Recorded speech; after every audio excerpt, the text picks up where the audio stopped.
Здравствуйте, друзья! В эфире Геоэнергетика Инфо. С вами Радайкин Максим и главный редактор издания «Нефть и Капитал» Владимир Бобылев. Здравствуйте! Здравствуйте, Максим. Издание «Политико» бьет в набат. Трамп требует от Евросоюза покупки газа и нефти на 350 миллиардов долларов. Владимир, пожалуйста, прокомментируйте, откуда такая цифра взялась и осилит ли ее Евросоюз? Интересный вопрос, на самом деле, откуда взялась эта цифра, потому что если попробовать посчитать, даже с учетом примерно нынешних цен на газ в Европе, ну, это где-то около $500 за 1000 кубометров. Таким образом, получается, что Трамп требует у Европы купить у США порядка 700 миллиардов кубометров газа, с учетом того, что Европа сокращает потребление, всячески экономит, а европейская промышленность скукоживается.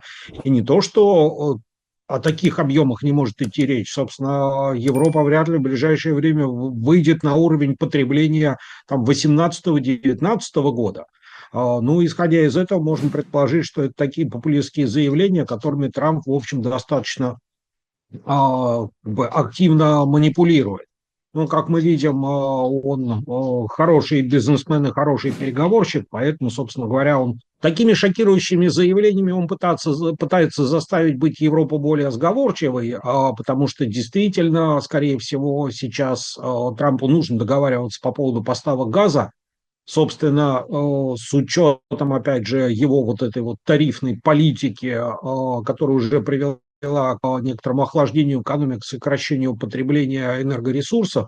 Напомню, что в США сейчас, опять же, усилиями Трампа начали активно развиваться СПГ-проекты. Ну, нужно искать рынок для сбыта этих объемов. И таким образом, в принципе, Трамп проминает для американского газа пространство, проминает рынок для того, чтобы договориться на перспективу об объемах поставок.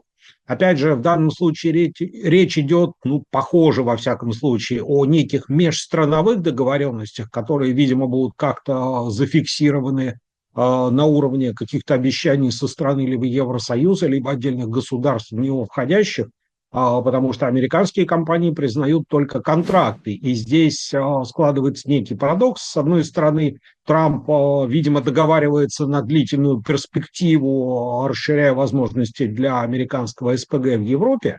В то же время американские компании не настроены на заключение долгосрочных договоров, потому что это, соответственно, фиксирует цену на определенный достаточно длительный срок, а это не очень выгодно, значительно выгоднее продавать газ по спотовым ценам, потому что это, во-первых, дороже, а во-вторых, ситуация меняется достаточно быстро. То есть сейчас на фоне вот этих заявлений Трампа о введении тарифов в отношении всех стран, что будет там через неделю, через сказать сложно.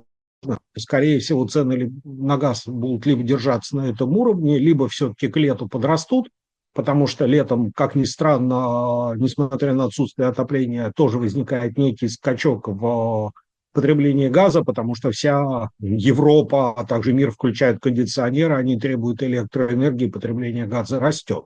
Владимир, Еврокомиссия предлагает заменить российские энергоносители американскими, и это как-то ложится в канву требований Трампа, или это очередной популистский бред? Ну, в принципе, это ложится в канву требований. Другое дело, что Европа в плане взаимоотношений с США никак не может найти какой-то верный тон. То есть, с одной стороны, Европа просит помощи у США, в том числе и в плане замены американским газом российского. С другой стороны, Европа пытается договориться с США так, чтобы эта замена не вышла им значительно дороже, чем другие альтернативные варианты, и при этом продолжает закупать российский газ, причем в данном случае мы говорим не только о поставках трубопроводного газа по турецкому потоку, который получают Венгрия, Словения, Сербия, но и о закупках СПГ, которые, в общем, как бы имеют российское происхождение. Причем, насколько я помню, по состоянию на сейчас Европа потратила больше денег на закупку российского СПГ, чем на оказание финансовой помощи Украине.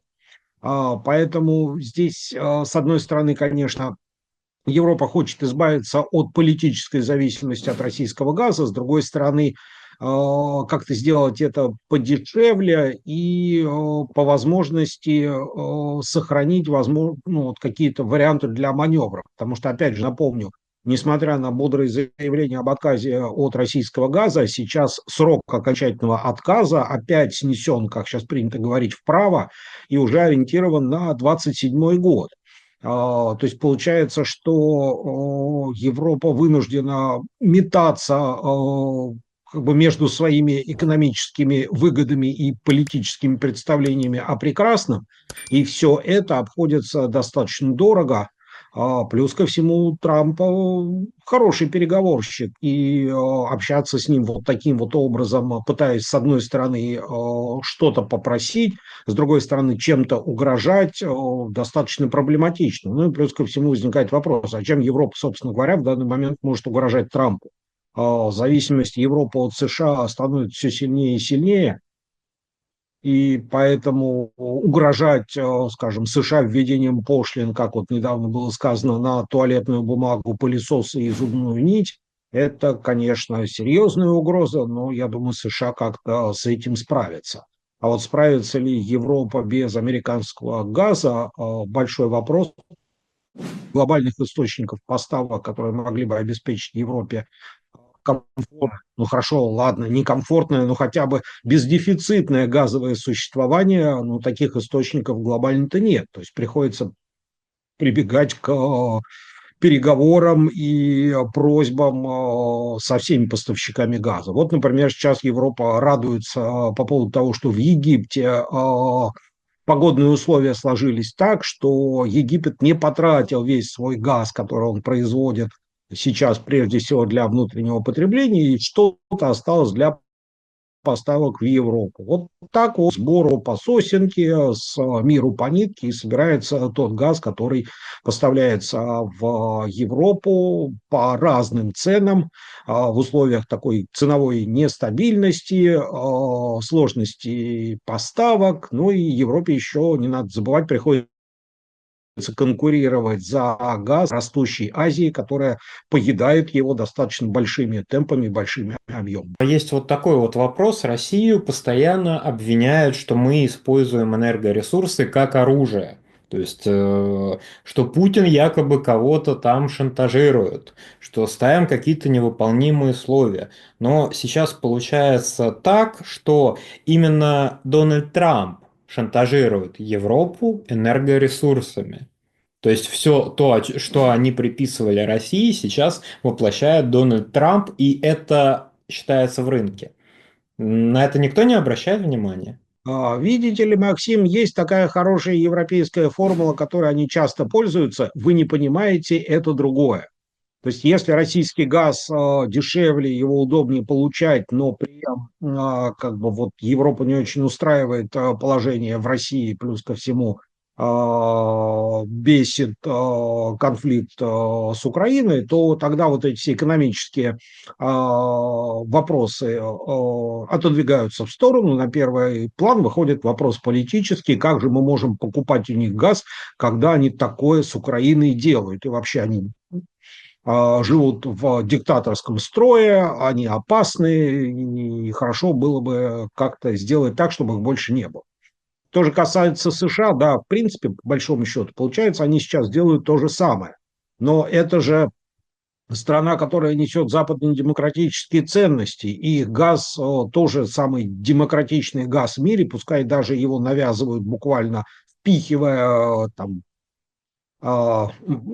довольно грубым образом и по дорогой цене, но вот такие вот издержки демократии, мы же все на одной стороне, выступаем единым фронтом, правда, тут как бы немножко США нас обидели, плюс ко всему не очень понятна их позиция в НАТО, и войска они вроде бы выводить собираются, и с диктатором договариваться, ну как-то Трамп все-таки ближе, понятнее и милее, чем Владимир Путин. Поэтому трамповский газ приятнее, пусть он даже дороже и впихивается насилием. Все это хорошо, мы обсуждаем поставки энергоресурсов, а промышленность Европы доживет ли до вот таких масштабных поставок американского газа, которые планируется увеличить Трампом.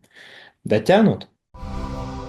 Собственно говоря, в этом и есть главное сомнение по поводу цифры в 350 миллиардов, потому что ну, те объемы, которые под этими 350 миллиардами подразумеваются, они слишком велики для постоянно сокращающегося европейского рынка. Ну, собственно, ситуация с санкциями, там, СВО и усложнившимися взаимоотношениями с Россией энергорынок Европы окончательно расшатала. Но напомню, что проблемы начались не в 2022 году, а значительно раньше. И Европа в состоянии энергокризиса пребывает уже года где-то 17-18. Скачки цен на газ, вот эти постоянные ограничения для поставок российского газа в Европу. Я напомню, вот эти ограничения третьего энергопакета, борьба за то, чтобы российский газ не мог свободно поставляться в Европу, и, соответственно, постоянное какое-то внедрение дополнительных ограничений для того, чтобы, ну, как это позиционировалось, там, побороться с монопольной ролью «Газпрома» и, соответственно, с зависимостью Европы от российских энергетических поставок. Но в результате все пришло к тому, что энергетический рынок Европы подорожал, он стал более сложным, труднее стало привлекать туда ресурсы, издержки по энергетическим затратам для населения легли на государство, и с каждым годом они становятся все больше и больше. Цены на газ в Европе, ну вот опять же, без вот этих вот российских поставок, которые осуществлялись по долгосрочным контрактам, по как бы, ну некой хотя бы примерно зафиксированной цене, да, безусловно, она была формульная, но формула была прозрачной и понятной, и можно было примерно рассчитывать уровни цен на годы вперед. Сейчас все нестабильно, непредсказуемо, сложно, технически тяжело осуществимо, потому что, соответственно, приходится тратиться на строительство регазификационных терминалов. Здесь тоже можно ошибиться с оценкой спроса, потому что вот как, например, в Германии один из терминалов, куда поступает сжиженный газ для последующего распределения по территории Германии, загружен всего на 6%. Вот так получилось.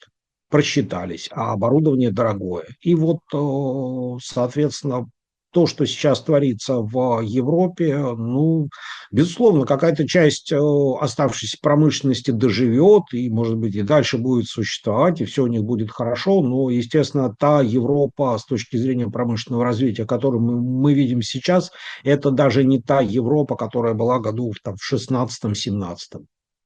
Все стало значительно грустнее, часть предприятий закрылась, объемы потребления энергии падают. Ну вот, вероятно, таким образом будет реализован некий климатический посыл перехода от Европы промышленной к Европе аграрной. Большое спасибо за комментарий. Друзья, подписывайтесь на телеграм-канал Нефти Капитал. Ссылка будет в описании и закрепленном комментарии. Там же будут реквизиты для желающих финансово поддержать наш проект, чтобы мы и дальше также бодро вещали на всех площадках без монетизации. Спасибо, до новых встреч.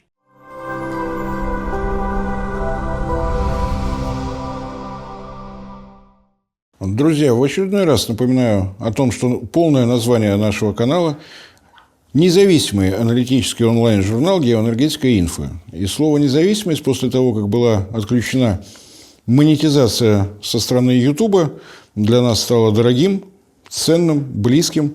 Для того, чтобы сохранять независимость, вы прекрасно понимаете, что в наше тревожное время необходимо прежде всего альтернатива, поиск спонсора, который будет задавать нашу новостную повестку, нашу, так скажем, стратегию и тактику, нам кажется не самым удобным. Поэтому напоминаю о том, что нас можно видеть прежде всего в нашем телеграм-канале, где мы стараемся сообщать все новости, касающиеся нашей работы, наших новых проектов. Вы нас можете видеть на портале ВКонтакте, вы нас можете видеть в Дзене, вы нас можете поддерживать за счет того, что у нас имеется страница на Sponsor.ru. Все это будет в описании под этим моим кратким вступлением с напоминанием о том, что если вы хотите, чтобы проект «Геоэнергетика Инфо» продолжал развиваться, нам необходима ваша помощь и поддержка. Большое спасибо за внимание.